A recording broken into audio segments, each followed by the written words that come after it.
Good morning, everyone. How are you? I hope you all are fine. This is our second chapter of geography, and in this chapter, we had already discussed about northern plain, map of India, and the Himalayas, the mountains. ये सारा का सारा हम इसमें पढ़ चुके हैं. आज जो हमारी बारी आती है वो फिजिकल फीचर्स ऑफ इंडिया में पेनिनसुलर प्लेट्यू की आती है. What is plateau? प्लेट्यू जो पठार होते हैं, यानी एक हमारी बिल्कुल प्लेन एरिया होता है, बिल्कुल प्लेन, एक उससे थोड़ा सा एलिवेटेड यानी ऊंचाई पर होता है, but that is plain. Hill होती है, उसकी अपनी चोटी होती है. तो इसमें plain area, then plateau region, वो फ्लैट ऊंचाई पर तो होता है बट वो फ्लैट होता है. फिर माउंटेन की अपनी चोटी होती है. तीनों में डिफरेंस होता है. The peninsular plateau. The peninsular plateau is tableland composed of the old crystalline, igneous and metamorphic rocks. Rocks के बारे में हमने इससे पहले वाले में भी पढ़ा था. रॉक्स क्या होती है? There are 3 types of rocks, igneous, metamorphic and, बताएंगे आप, क्योंकि हमने इससे पहले ही चैप्टर में इसके बारे में पढ़ा था, 3 टाइप्स ऑफ रॉक्स के बारे में. It was formed due to the breaking and drifting of Gondwana land and thus making a part of the oldest land mass. किसकी वजह से बना है? ड्रिफ्टिंग ऑफ गोंडवाना, जो इस तरह से वहाँ से टूटे हैं जो land mass. The plateau has broad and shallow valleys of and rounded hills. जो प्लेट्यू है वहाँ पर शैलो वैलीज होती हैं, राउंडेड हिल्स होती हैं. This plateau consist of 2 broad division. 2 broad divisions में इसको बांटा गया है. पहला है namely the Deccan, namely the Central Highlands and the Deccan Plateau. The part of the peninsular plateau lying to the north to the Narmada River, covering a major area of Malwa Plateau, is known as the Central Highlands.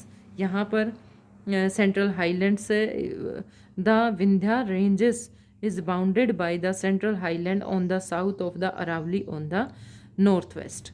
The further westland extension gradually merge with the sandy and rocks desert of Rajasthan. उसके नीचे राजस्थान का भाग आ जाता है. The flow of rivers draining in this region, namely the Chambal, the Sindh, the Betwa and the Ken, is from south west to north east. South से north east की तरफ बहती हैं. Thus indicating the slope, the central highlands are wider and west but narrower in the east. The eastward extension of the plateau are locally known as a Bundelkhand and a Banghelkhand. The Chota Nagpur plateau marks the further eastward extension drained by the Damodar river. ये फिर उसके बाद आता है छोटा नागपुर की बात आती है. एक यहाँ पर आपको वाटरफॉल भी दिखाई दे रहा होगा, छोटा नागपुर प्लेट्यू का जो वाटरफॉल है.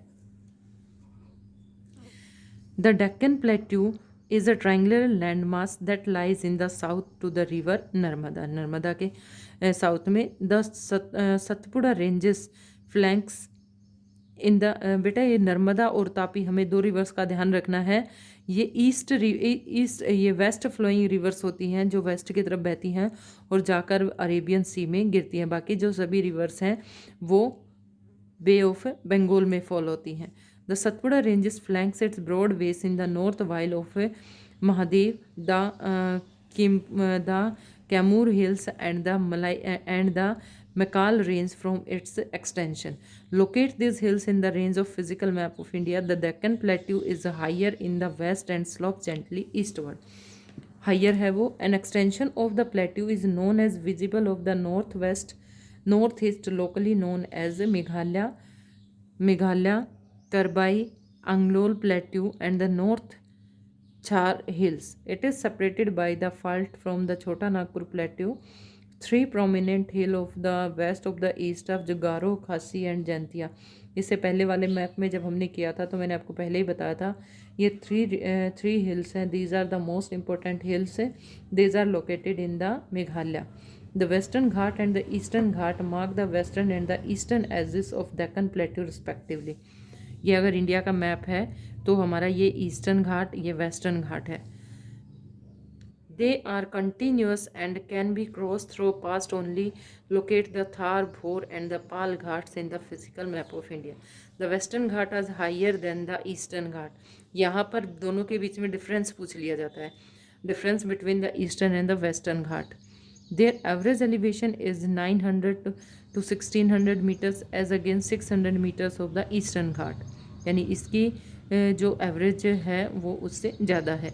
The eastern Ghat stretch from the Mahanadi Valley to the Nilgiri in the south, and the eastern Ghat are discontinuous, the irregular and dissected by the rivers draining into the Bay of Bengal. ये Bay of Bengal में जो नदियाँ गिरती हैं उसके बिल्कुल साथ साथ हैं.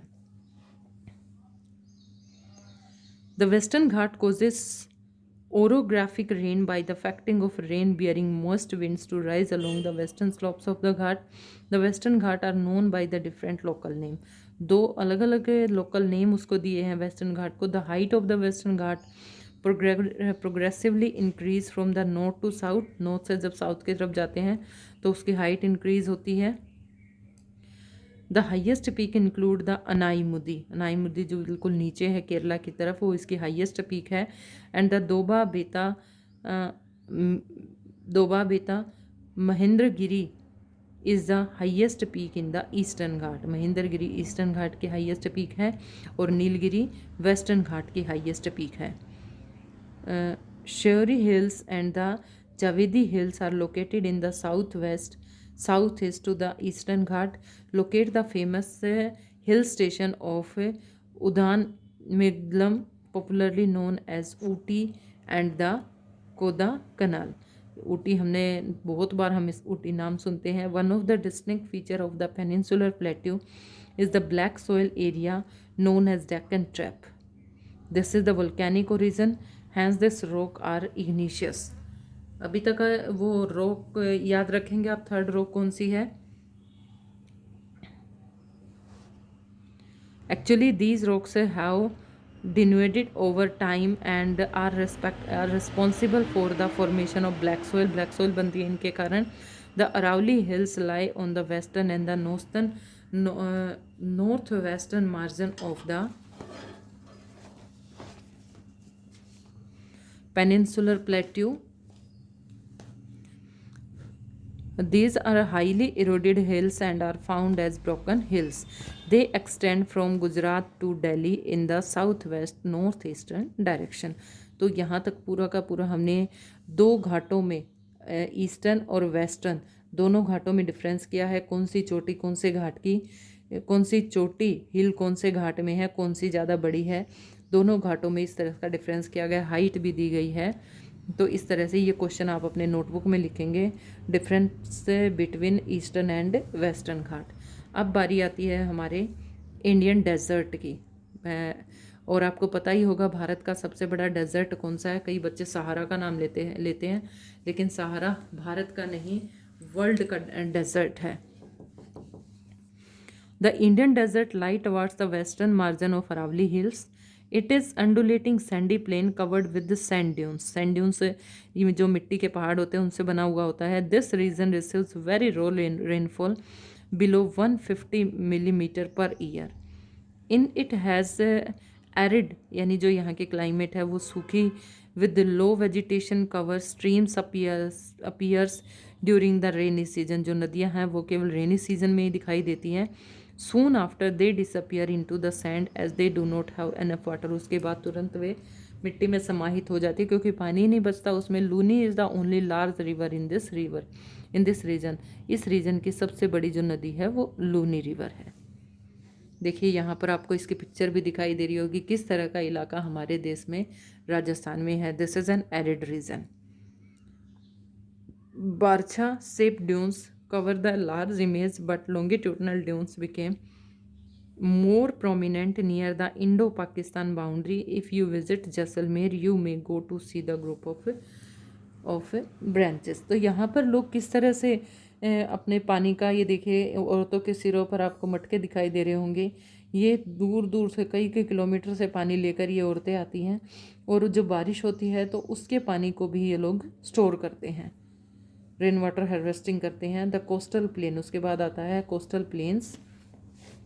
The peninsular plateau is flanked by stretch a narrow coastal strip running along the Arabian sea and west of bay of Bengal. ये वाला कोस्टल स्ट्रिप्स, इधर अरेबियन सी, इधर bay of Bengal.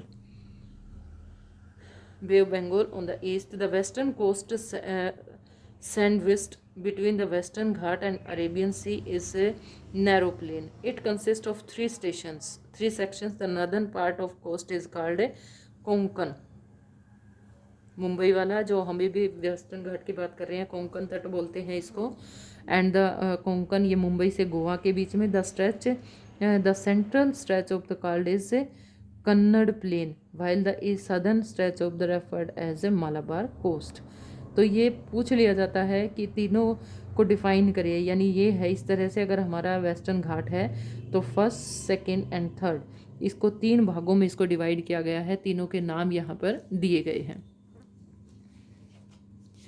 The plain along the Bay of Bengal are wide and level. It is a northern plain. It referred to the northern Sarkar. इसके भी part किए गए northern Sarkar. While the southern part is known as the Coromandel coast. जो southern past है, यानी जो हमारा ये ईस्टर्न घाट है, इसके यहाँ तक तो नर्दर्न सरकार के नाम से जाना जाता है. जो नीचे वाला पार्ट आ जाता है उसको हम कोरोमंडल कोस्ट के नाम से जानते हैं. Large rivers such as Mahanadi, Godavari and Krishna and Kaveri have framed extensive delta of this coast. Lake Chilka is an important feature along the eastern coast. Chilka जो कि उड़ीसा में है, जो बिल्कुल समुद्र के तट पर है उड़ीसा, वहाँ से चिल्का खारे पानी की झील ये निकलती है. The island. अब बात करते हैं हमारे देश के आइलैंड्स के बारे में. कौन कौन से आइलैंड्स हैं. You have already seen that India has a vast mainland. Beside this, a country have been 2 groups of island. 2 group of island are Andaman Nicobar and Lakshadweep. Can you identify these island groups? Locate the Lakshadweep island group lying close to the Malabar coast to Kerala. This group of island is composed by small coral island. Coral island क्योंकि जो ये समुद्री जीव जंतु होते हैं, इनकी जो हड्डियाँ होती हैं वो उनके ऊपर ये बना हुआ है. Earlier they were known as a Laccadive, Minicoy and Amindivi. In 1973 these were named the Lakshadweep. ये भी पूछ सकते हैं बेटा कि कब इसको लक्षद्वीप नाम दिया गया. 1973 में. It covers small area of 32 square kilometer. Kavaratti island is the administrative headquarter, यानी कवरत्ती इस आइलैंड का एडमिनिस्ट्रेटिव हेडक्वार्टर यानी कैपिटल भी कह सकते हैं हम. This island group is the great diversity of flora and fauna. वनस्पति जात, प्राणी जात में ये धनी है ये island. The Pitti island which is uninhabited had a bird sanctuary. यहाँ पर एक बर्ड सेंचुरी भी है जिसका नाम है पिटी आइलैंड. कोरल्स यहाँ पर दिया गया है, इसको आप पढ़ेंगे कि कोरल आइलैंड क्या होते हैं. Now the see the elongated chain of island located in the Bay of Bengal extending from north to south. These is Andaman and Nicobar. They are bigger in size and more in numerous to the scattered. बहुत बड़े होते हैं size में. The entire group of island is divided into 2 broad categories. The Andaman in the north and the Nicobar in the south. It is believed that these islands are an elevated portion of submarine mountains. जो नीचे submarine हो गई थी mountains, उनके द्वारा बनाया हुआ है ये. These island group are of great strategic importance for the country. There is a great diversity of flora and fauna in this group of island. दोनों में ही है. These island lie close to the equator and experience equatorial climate and has thick forest cover. अब equator के नज़दीक है. इधर से हम देखें तो, अगर इधर से देखें तो ये अंडमान निकोबार है. यहीं पे हमारा जो पहले सदर्न मोस्ट पॉइंट हम मानते थे इंदिरा पॉइंट, वो भी यहीं होता था. तो ये इक्वेटोरियल के रीजन के करीब है. A detailed account of the different physiographic units highlights the unique features of each region. It would, however, be clear that each region complements the other and makes the country richer in natural resources. The mountains are the, मतलब जो भी हमने यहाँ पर अपने देश के बारे में पढ़ा है, सभी का कुछ न कुछ कोई ना कोई इम्पोर्टेंस हमारे देश में है जो हमारे देश को पूरे वर्ल्ड में एक यूनिक बनाती हैं. The mountains are the major source of water. Forest wealth. Mountains है वो किसका सोर्स है, पानी का है. फॉरेस्ट ज़्यादा है. The northern plains are granaries, यानी बहुत बड़े पैमाने पर यहाँ पर प्रोडक्शन होता है. The provide the base of the early civilization. The plateau is the store house of mineral. Plateaus में मिनरल पाए जाते हैं. Which has played as crucial role in the industrialization of the country. The coastal region and the island group provide sites for fishing and port activities. Thus, the diverse physical features of the land have immense future possibilities of development. इस तरह से देखते हुए कि हमारे देश में कितनी सारी वो चीज़ें हैं जिससे हमारे देश का आगे फ्यूचर में विकास संभव है। तो जो ये एक्सरसाइज बच गई है हम इसको बाद में करेंगे।